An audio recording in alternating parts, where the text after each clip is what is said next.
Astronomie, astrophysique, cosmologie, astroparticules. Ça se passe là-haut, par Eric Simon.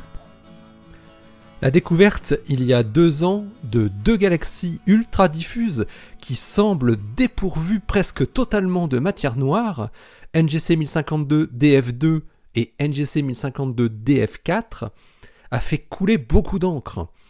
Aujourd'hui, des astrophysiciens chinois montrent qu'en substituant au modèle de matière noire CDM, le modèle SIDM, Self-Interacting Dark Matter, on parvient à expliquer les caractéristiques de ces 2 galaxies anormales. Une étude publiée dans la très relevée Physical Review Letters. Le modèle dominant de la matière noire, contenu dans le modèle standard lambda CDM, stipule que les particules formant la matière noire sont des particules sans collision. C'est-à-dire qu'elles n'interagissent que très faiblement avec la matière baryonique, mais aussi très faiblement entre elles. Depuis quelques années est apparue une variante théorique de matière noire, qui introduit un couplage fort entre les particules de matière noire via une force et un vecteur encore inconnus. Elles interagiraient entre elles, mais continueraient bien sûr à n'interagir qu'extrêmement faiblement avec les baryons de la matière ordinaire, et toujours aussi par la gravitation, car elles seraient toujours massives. Ce modèle, baptisé SIDM, donc pour Self-Interacting Dark Matter, une matière noire auto-interagissant, a déjà remporté quelques succès, notamment son pouvoir d'expliquer mieux que CDM la distribution de matière noire dans les galaxies et surtout la variété des courbes de rotation de galaxies qui sont observées. On en avait parlé en septembre 2017. Ou encore un effet, alors là, bluffant, publié en 2019, qui, via le terme de viscosité qu'elle induirait dans les équations, pourrait carrément éliminer purement et simplement le besoin d'une énergie noire ou constante cosmologique. On en avait évidemment parlé à l'époque sur cet espace-là-haut. Daneng Yang de l'université de Tsinghua à Pékin et son équipe, dont fait partie Aebo Yu de l'université de Californie, qui fut l'un des premiers à montrer en 2017 qu'une matière noire de type SIDM reproduisait fidèlement les courbes de rotation galactiques, se sont penchés naturellement vers ces galaxies ultra-diffuses qui semblaient très anormales vis-à-vis de la matière noire standard, pour voir si, en appliquant le modèle SIDM, on pouvait mieux comprendre ce qu'on observe.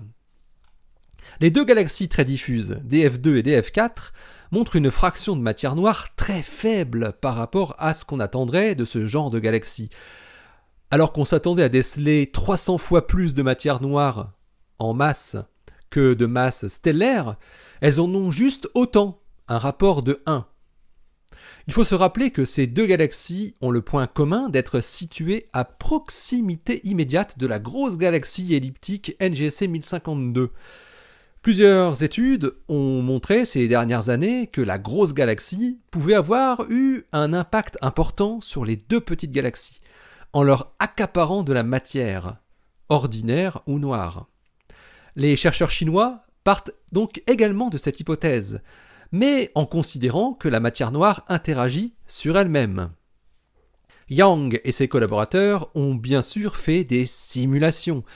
C'est la seule chose qu'ils peuvent faire pour tenter de reproduire les caractéristiques de DF2 et DF4 via un épluchage de marées gravitationnelles produit par NGC 1052. Et ce sont des simulations très sophistiquées. Pour pouvoir jauger les 2 modèles de matière noire, les astrophysiciens chinois ne se sont pas contentés de simuler la matière noire SIDM, mais ils ont fait la même chose avec la matière noire CDM, puis ils ont comparé les résultats avec les observations. Ce que Yang et ses collaborateurs observent, c'est que quand NGC 1052 dépouille de leur masse les galaxies DF2 et DF4, l'application du modèle SIDM permet de beaucoup mieux former des galaxies très pauvres en matière noire. La perte de masse par marée gravitationnelle de la région centrale du halo est plus importante et la distribution stellaire est plus diffuse dans le modèle SIDM. Dans CDM, la structure du halo interne est plus rigide, entre guillemets, et donc résistante au dépouillement par effet de marée. Avec une matière noire standard, donc CDM, il apparaît difficile de reproduire le dépouillement de masse induite dans DF2 et DF4 par NGC 1052, alors qu'avec une matière noire interagissant sur elle-même, une matière noire plus visqueuse, qui s'entraîne plus facilement, le dépouillement se retrouve facilité. Les simulations de Yang et ses collaborateurs montrent qu'un halo typique de matière noire CDM reste trop massif dans ses régions internes après évolution dans des interactions gravitationnelles. Pour perdre suffisamment de matière dans ces régions internes, un halo CDM devrait avoir une très faible concentration au départ.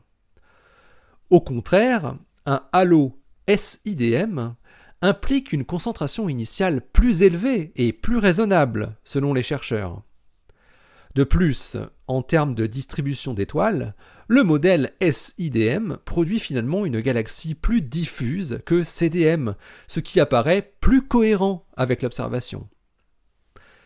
Alors, il est extrêmement tentant de faire le lien avec la publication très récente, publiée 2 jours plus tard que celle-ci, la semaine dernière, indiquant que les simulations de matière noire CDM ne collaient pas avec les effets de lentilles gravitationnelles observés, tendant à produire des sous-halos de matière noire trop denses au sein des amas, correspondant justement à des galaxies soumises à de nombreuses interactions mutuelles.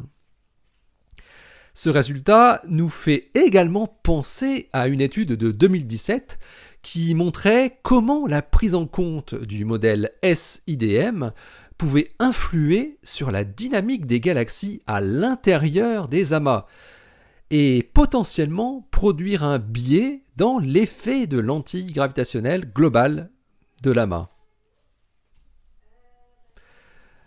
L'article de Daneng Yang et ses collaborateurs est paru dans Physical Review Letters numéro 125, daté du 9 septembre 2020. Il s'intitule Self-Interacting Dark Matter and the Origin of Ultra-Diffuse Galaxies, NGC 1052 DF2 and DF4.